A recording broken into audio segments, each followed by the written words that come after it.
Have you ever invested in a course only to realize that the person who created it had absolutely no idea how to teach? Well, you're not alone. And today's guest took that moment of frustration and turned it into a thriving business. In this episode, I chat with Jasmine Jonte, a former teacher turned course creation powerhouse. We talk about how she helps experts turn their hard-won knowledge into binge-worthy, high-retention learning experiences. Because from working with clients across 70 plus niches to integrating AI into her workflow, Jasmine shares how she scaled a team, systematized her expertise, and still kept the human heart of teaching alive. Now, Jasmine doesn't just build courses, she builds transformations. With a background in education and over 140 programs developed, her unique blend of instructional design and business savvy is exactly what many of my listeners need as they shift from one-to-one work into scalable offers.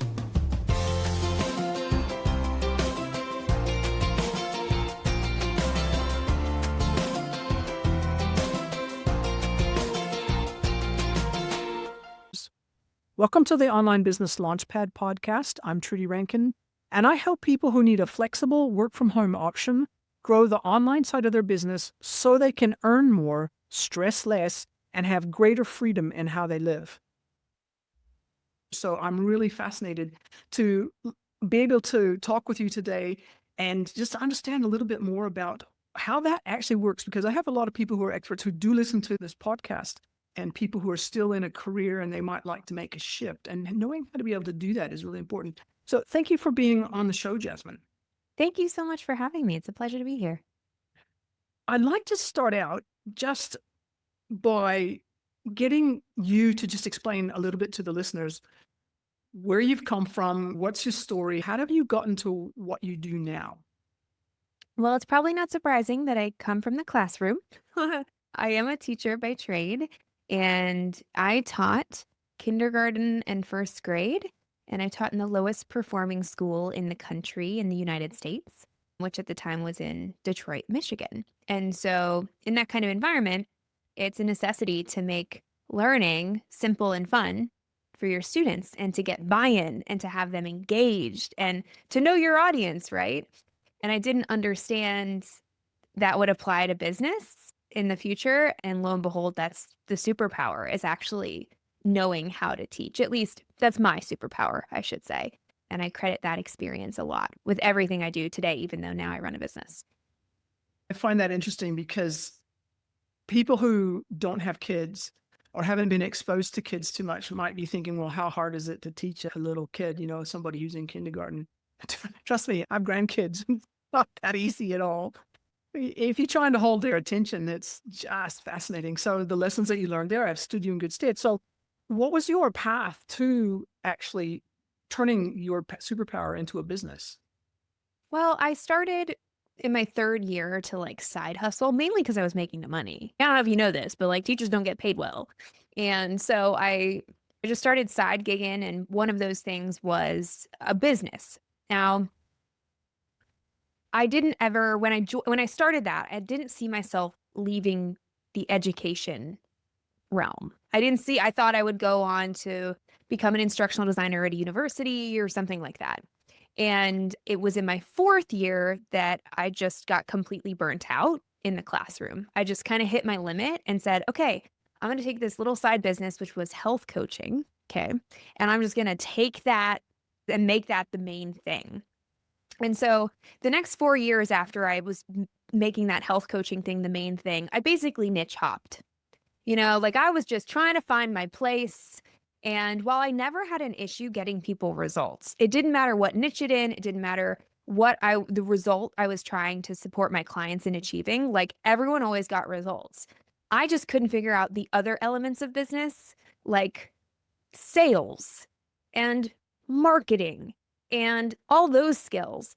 And so then I bought a program, I bought a course on how to market your online business. It was $7,500. I logged into the portal and it was just so bad. It was just such a bad program.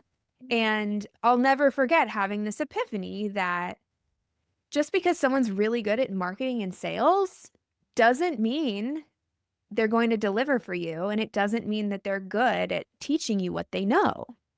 Because just like sales is a skill and marketing is a skill, which I can happily say I've since learned, like teaching is also a skill. And that was the gap that I realized I could help other people fill. That's interesting because my first reaction was when you said that is that I hope you got your money back. I tried and I was held to the contract. I had done a deposit or something, and he held me to the deposit, which I understand as a business owner. That's why we have contracts in place. And what's really crazy is I actually ran into that expert at an event last year, and he didn't remember me, which, like, why would he? I was just one of his thousands of students because he's making tens of millions of dollars, or at least he claims on the internet. And he shared with me his beta launch process. And I was like, yeah, I know, because I went through your program and it was clear you had a beta and just never upgraded it. And yeah, I was like, that's not how you do it. Here's how you actually teach. So I made my way back around to trying to help him. I don't know if it landed on deaf ears, but we persist, right? Absolutely, absolutely. Do the best that you can. And it's interesting, like I really appreciate that story because to me, maintaining and building relationships is one of the critical things about building a sustainable business. And I'm curious as to your opinion about this, but how important is it for people who are experts, who are trying to build their expertise into a business where they're working with other people, teaching other people? How important is it for them in terms of relationship and relationship marketing? I think that in the world of AI, I know we touched on this a little before we hit the record button. In the world of AI, like your reputation is everything.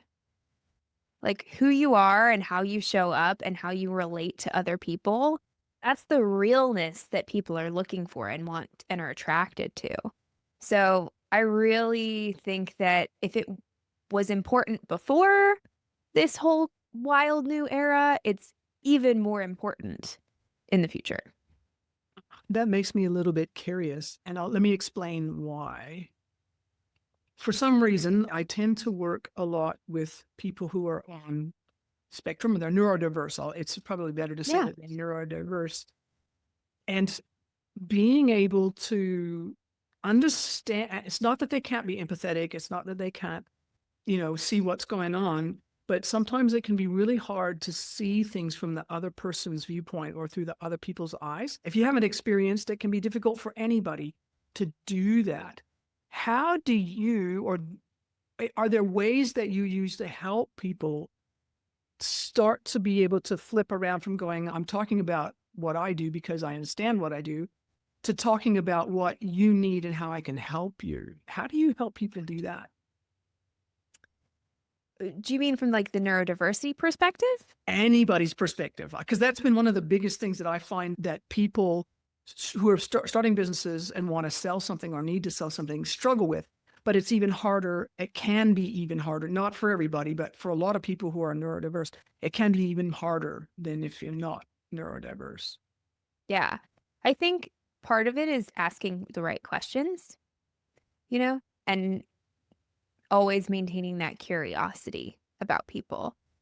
Especially like I think about market research is something that comes up a lot in our work because many of our clients and our audience members, they want to validate a program or an offer before they build it, which I get it, especially for certain levels of business and areas of expertise. Like we want to do that.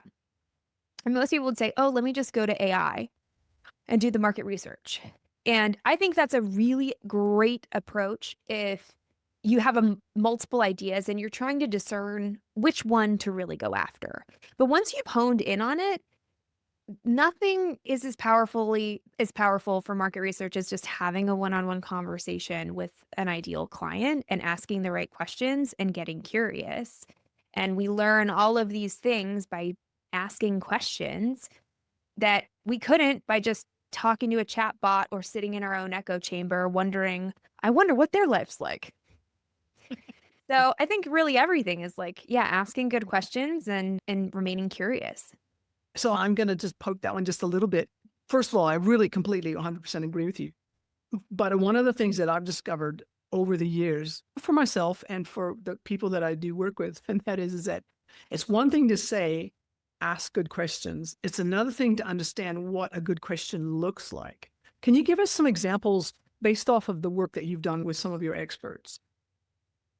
Yeah, I think we often hear the question, what keeps you up at night? Or we hear the question, what are you struggling with? On the flip side, if I could wave a magic wand right now and poof the solution into existence, what would it look like? And those are good questions. But the better question is the follow up question. When they respond with a question, or we ask a question like, what are you struggling with right now? And they're like, oh gosh, lead gen. Man, lead gen's really hard for me right now. How so? Well, I'm trying LinkedIn and it's just not working. Tell me more. Do you see what I'm doing? Like, you just have to keep asking until you get the clarity, the full, clear picture of what they're actually saying. Does that help? Yes, it absolutely does. It's akin to that technique about, when you basically listen to the last thing they said and you use your curiosity and you come up with a question that's based off of the last thing they said so that you can understand more what they meant by what they said. I think that's really powerful. So I'm curious then, so you had this experience with this course creator, the person who's good at marketing and sales, and you're trying to get better at marketing and sales, and then they suck at the teaching side of things. What was the next step after that? What took you from there to where you are now?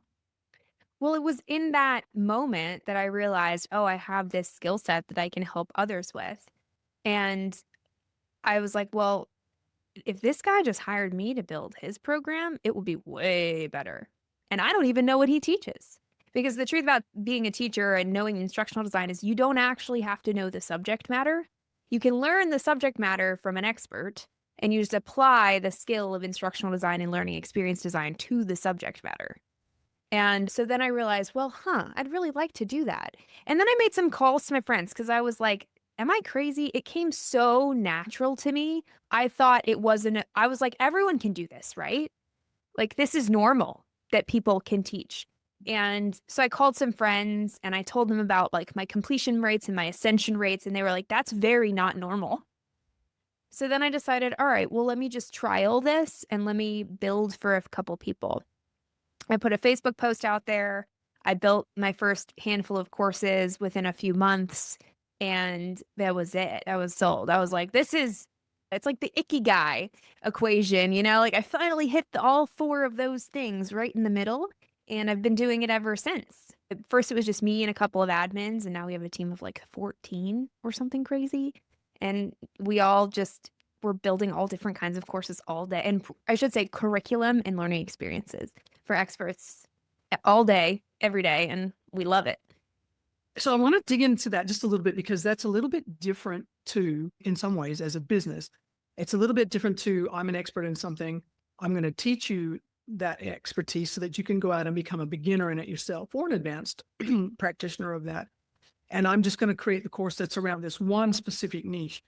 But what you're saying and what I really am interested in terms of your business is that you're going, I have a way of making any concept or any area of expertise accessible to people who aren't familiar with it because I know how to design good, you know how to design good instructional materials. And I'll call it that. I think most people wouldn't think of it that way in terms of instructional materials, but the stuff that you get when you sign up for a course, and that's what you learn from.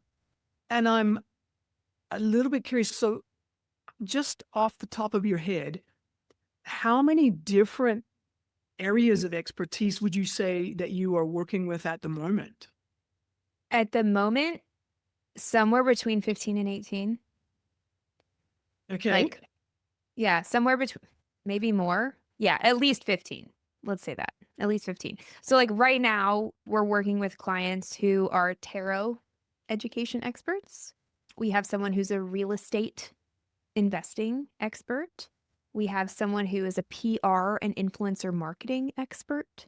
We have someone who we just finished one on a cosmetic dentistry program, like how to actually do dental work for people for composite veneers. Okay. It really runs the gamut. So we've built over 140 programs at this point, and all of them are wildly different. I think we tracked at least 70 different niches. Now, and a niche like real estate investing would be a niche, but then there's sub niches like tax liens or multifamily or fix and flips, right? Those would all co-living, like those would all be sub niches of this larger niche. So, yeah, you could say that we have this methodology of how to help experts help others get the result that they got, and they've gotten their one-on-one clients despite their niche. That's fascinating because you'd be able to take that knowledge that you have, that framework that you have, and reuse and reuse. Do you do white labeling in terms of when you work with your expert, you get your expert and they come in and then you work with them to actually create this thing because you need some expertise, access to some expertise, but kind of just walk us through the process that you use from the time that an expert knocks on your door and says, "Hey, I'd like some help." Yeah, it is highly collaborative because of what you just said. Like all of the knowledge is trapped in their brain. Oftentimes. Sometimes they'll have presentations and keynotes that they've given. Sometimes they'll have group coaching videos that they've pulled together just with people live. So we'll take in those things, and that's phase one is we evaluate what they have. We also work with authors, and they've kind of put their body of work in a book already, and then we're deciding, okay, well, what of that book are we translating into some kind of online learning experience? But that's stage one. So we evaluate what they have. Stage two is our marketing stage, where we map the offer. So how are we going to productize your expertise? Because that could go many different ways. And how does that fit into your current business model? So that's step two. Step three is our architect phase, where we outline their framework. So what's their unique methodology and the outline, like the actual program outline of what are all the videos, what are the modules, is there a facilitator's guide? We'll walk through the experience design of anything that's happening in the community or the group coaching calls, etc. So that's architect. And at this point, we have the blueprint. That's why I called it architect, because now we know what to build. We just got to go build it. And during the build phase, we're doing interviews so that we can pull all that wisdom out for whatever it is, whatever part of the program we're building. And then we write the video scripts and the workbooks and the AI tools and all of the assets that might need to be built, get built before we go to video production. And then the upload into like whatever the online portal is, the Kajabi, Thinkific, Teachable, Circle, et cetera, et cetera. So evaluate, marketing, architect, build, video, and then upload. And then do you help them with the marketing afterwards? Because you said marketing at the beginning, but there's always marketing, always ongoing. So how do you work with that as well? We don't do marketing execution. I think that most of my clients are in a place where they need to focus on one channel. And I don't want to be a full stack marketing agency, and I don't have the experience to be a full stack marketing agency. In fact, my CMO is the one who does the marketing section of our programs because has the experience and the cred of building, multiple multi-seven businesses in the expert space. So what we do is we provide the strategy that then they pass off to their team and or a specialist in a certain channel, and it becomes like the glue between the marketing team and the product development team, which is what we do. I find a lot of people struggle when they work with someone to build their course, but they haven't thought about the marketing. And then it's like they're trying to vendor glue all these people together, but like there's no quarterback and nobody really knows what's going on. So this really reduces or eliminates it because now they have an execution plan. So they go and hire the LinkedIn person and hand them the execution plan. That makes a lot of sense. And it makes me curious because of my background, which was in corporate for many years. It sounds like, first of all, you said you had didn't you say like 14 people on your team? So they're not all full time, but yes. Doesn't matter. They're consistently working on projects. Yeah. Yeah. As long as you've got somebody working for you even an hour a week, you've got to look after them and do stuff. I'm curious because I know that just as there's a big shift between being an expert and then learning how to share your expertise with others so that they can understand it. That's a big leap. That's a big shift. There's also a big shift from going from somebody who's running a solopreneur business, a sole trader business, and being somebody who runs a team. And with your background as a teacher, you would have knowing a little bit about herding cats because, you're working with little kids, but it can be a little bit different when you're actually hiring people and bringing them on the team. Can you just talk a little bit about your experience and your journey of going from somebody who was teaching little kids into somebody who's actually the boss of a business and managing teams and not necessarily doing the hands-on work yourself? Yes, it's actually a very important distinction because many people they get to the point where they're trading time for money. They're a solopreneur and they get booked out and they're like, "What now?" And I wish there were 3 options. I feel like there might be a third and it will come to me one day, but as of right now, right this minute as we're talking, there's really 2 options, which is like option number 1, build a team who can deliver it for you. Which everyone says, "Oh, they can't do. It's my brain. No one else could do it." Yes, they can. You kind of have to kill off parts of your identity every time you bring on a team member. You're just like, "Oh, actually, someone else could do that better." And when you get to that truth, it's easy to do option number 1, which is what I did. I built a team. Option 2 is to create leveraged offers. And that's really what we do, right? Is we help experts who they don't really want to manage a whole team. They kind of want to get out of the service game and they want to provide other people the opportunity to, or their clients the opportunity to help them get their own results and be their guide rather than the doer. Okay. So for a long time, I had this battle of identity like, oh, I should do that because I can teach. And what I learned is I actually really love being in the weeds. Like, I really love the nitty gritty. I am more integrator than I am visionary. And it works with my skill set to design a team that can provide service. And I am so blessed. My team is incredible. And really, my secret is that I hire teachers. That's my whole secret is I hire people who are organized, who have integrity, and who really care about students at the end of the day, because that's really our whole job is yes, we care about our experts, but we care about their students more a lot of the time. And that like since making that shift of like, okay, I'm going to go and hire teachers who are trying to transition out of the classroom or who want to side gig, the culture fit has just been incredible.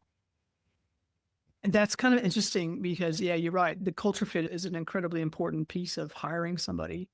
And I'm curious because this is one of the things that I came away with from my time in corporate and managing big teams.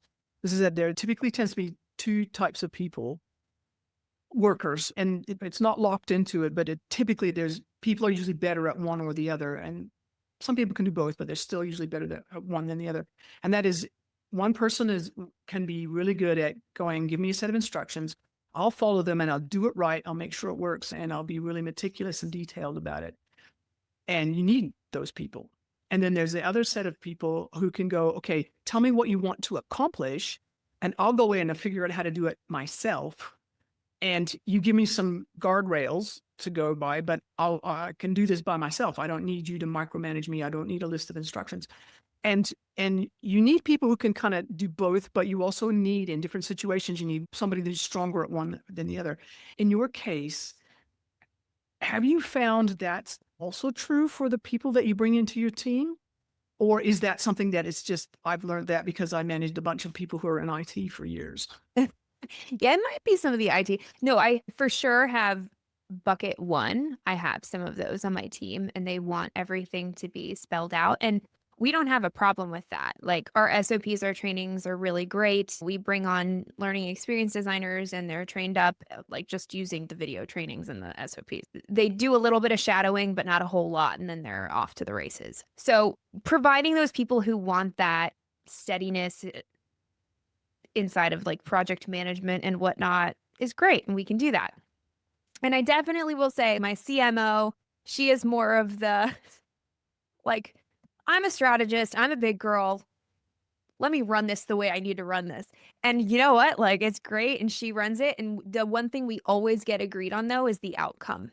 Yes. Because I don't really care how she gets the outcome, to be totally honest. There's some things that the process is really important, but with her role and what she does, you know more than me. You are the expert. As long as you get the outcome, like we are good, girl.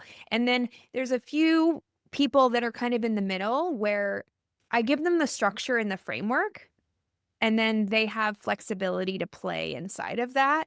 And sometimes that takes a little bit of experience for them to feel confident playing inside of it. But usually after working with a couple clients, they get there.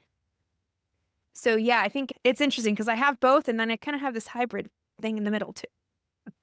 Which I think is really healthy because you do need both, I think, to have a really well-balanced organization. That's interesting to me. And it sort of takes me to my next question, which is obviously this is flavor of the month. People are probably starting to get a little bit sick about hearing about this, but yes, it's AI.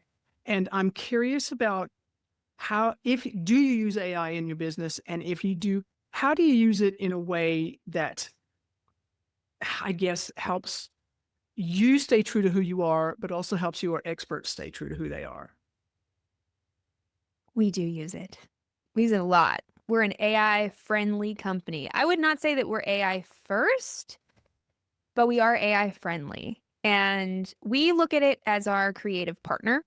We look at it as the person who's the rough drafter, if you will. And it's been really helpful across so many things in the organization, not to mention like it's getting our clients' projects done more quickly, which means that they get their programs out in the world and selling more quickly. So they're making money more quickly. Who doesn't love that, right?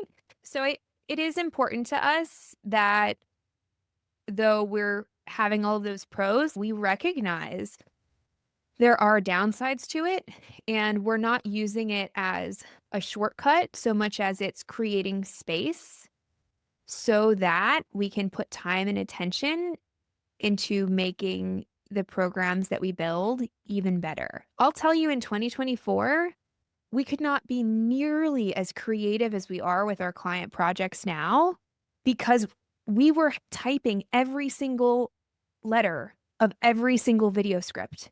And we were doing hundreds and hundreds of video scripts a year. Like the pure workload meant that we couldn't flex our creative muscle as much as we can now. So there's pros and there's cons, and I think it's just about mitigating the risks while milking what you can. So I'm curious, and this is me being personally curious, because Yeah. I love this stuff. I enjoy the challenge of working with AI tools, but also really conscious that it's really important to stay human about it, Mhm. keep the human voice. In terms of the use of AI tools, what would be your top favorites? What are the ones that because there's two different ways of using it, right? There's one that's helping you streamline your business. And then there's the ones that where you use to help with producing the work for your clients. Let's talk about the ones that you use to help streamline your business. What would be your favorites? Which ones would you use the most? Our favorite LLM is ChatGPT. I do like Claude, and we just all adopted ChatGPT first, and a lot of our systems are built on it. So we do love that one. As far as video editing for our clients as well, but also for my business, we use Descript. Oh, yes. Yay for script. Yay, we love Descript. And trying to think one more. There's so many. Okay. So have you heard of Senja? No, I don't think I have. Okay, so it's more of an automation tool than an AI tool. Okay. Essentially, it is a testimonial and success story gathering hub that allows you to auto post to websites. I have a few forms, and this is good for anyone if you're listening and you have a business and if you have a team, like you can absolutely use this system. So, first is a form that our client can fill out.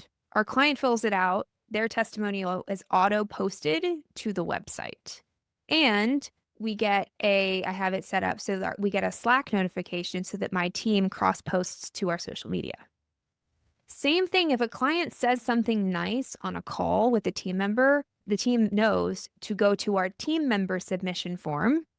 The team member submits it, and same process happens. Auto posts to the website, and then we get the notification and we'll add it to our social media. What I also love about this is it categorizes it based on the client. So if you have multiple testimonials from the same client, or you have a video testimonial and a written testimonial and a screenshot testimonial, like however these testimonials come in, it's all saved by the client name and the client email in their profile. I won't go into it any further. There's many other things, like it makes social media graphics for you and all kinds of stuff, but it's all around sharing your success stories, which I probably had the agency for like 2 years before I made it a point to get testimonials because I was just so busy doing work. I didn't have time to like, let me like stop and do a testimonial video with someone. Yeah. Absolutely. And that's one of the things I think that people are just who've only been working on their business for a while tend to forget that's really critical. That's actually really important, the testimonial side of things. And people can be shy about asking for testimonials, which you shouldn't be, because if people are happy with your work, they are more than happy to share. And look, Jasmine, it's been really interesting talking to you. And I'm aware that time is slipping by quickly. I would like to ask one more quick question before we finish up, but there's so much that we could have covered, so much that we could have talked about, and so many different things that you could have said that would help listeners. What would be one question that I should have asked you that I didn't ask you that you would like to share the answer to with our listeners? I don't know what the question would be, but I have the response. Okay, let's hear the response. So the response is this. Many people get to that choice point that I mentioned, and they're like, okay, do I bring on team to deliver service for me, or do I try to productize my expertise into leveraged offers? And one thing I'll say about choosing this path of creating online programs, courses, retreats, masterminds, this whole thought leader industry, expert industry, is here's the thing I wish everyone knew before they chose that, which is that in order to be successful in this industry, you have to either become or hire a digital marketer. Because when you're dealing with people one-on-one, you're doing low volume, but high ticket. Now there's a way to soften that transition from really high ticket, low volume to high volume, potentially lower ticket, but always it's shifting the fact that right now you only need so many leads, and now you need double, triple, quadruple, 100x the leads you currently did. And the way to get 100x those leads is digital marketing. So, word of caution, most people don't think they can build a course and sip mimosas on the beach and like have their PayPal ding. And that's just not how it works, y'all. So, hear it now so you can make an informed decision rather than building out a whole program and then wondering, where is everybody? Yes, absolutely. And yeah, and you make the choice between spending the time figuring out how to do it yourself or hiring somebody. That's right. I think that's been one of the hard lessons that I think a lot of people have had to learn over the years. Yeah. So, Jasmine, it's been so great talking to you. I really appreciate you sharing your story and kind of the things that you've learned over the years. And if people were interested in either contacting you, if they're an expert and they'd like to sort of be able to share that expertise with other people in a way that actually makes them money, where would they find you, and where's the best place to contact you? So our website has all the information. You can go just to www.creation.co. It should be linked in the show notes because we do have an 8 in our name, which makes it kind of challenging to just go to the internet and type. So that's where you can learn about us and our services and book a call with my team.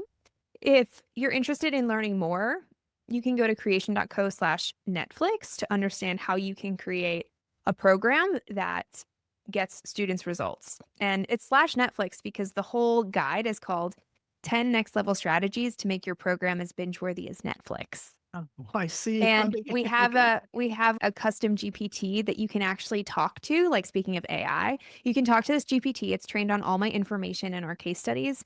So you can see, okay, well, if you were going to do this, or if you even have a course and you want to make it better, how would you make it amazing and a cut above the rest of the programs out there? So yes, those are the best ways to get some more info.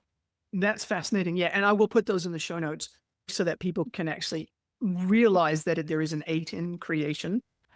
They can just click on the links from the show notes. Once again, Jasmine, thank you so much for being on the podcast. Thank you for having me.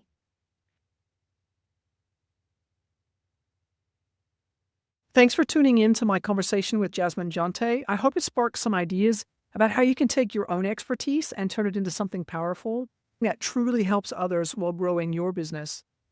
If you found this episode helpful, please subscribe and leave a review. Your feedback helps other listeners find the podcast, and I do read them. And hey, if you want regular tips, tools, and advice from experts about building the online side of your business, I've got a newsletter just for that. You can head over to onlinebusinessliftoff.com/newsletter and sign up today. That's onlinebusinessliftoff.com/newsletter. And thanks so much for listening.